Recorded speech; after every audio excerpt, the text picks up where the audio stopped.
জিনিসগুলো নষ্ট হলো আমি কাম করতে বড় আগুনটা বসে বুঝলো উল্টো পাল্টা খোলে তাই খাওয়া যায় আরে ভাই এরাও তো বুঝে দুদিন পরে জিনিসটা একটা গাড়ি দেওয়া গেলে জিনিসটা কষ্ট লাগে না তাহলে নতুন গাড়িতে আমার কাছে এইগুলো ভাই আমি খুব নিচে একটু নিচে একটা কাপড় দিয়ে নিলেই হয়ে যায় মাটিতে ফেলায় তারপরে করবে দিচ্ছি দেয়নি ওই যে পালসার গাড়িটা ওই যে আমার টাঙ্কি একটা নিচে ফালা পুস্তকরা কাম শুরু করে দিচ্ছে লকটা তুই ফেলা দেয়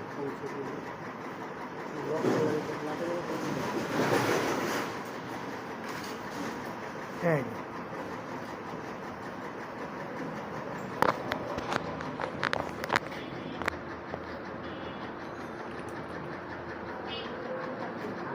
মাসুম বাইরে বান্ধ হয়েছে বাইরের কাম শেষ হয়েছে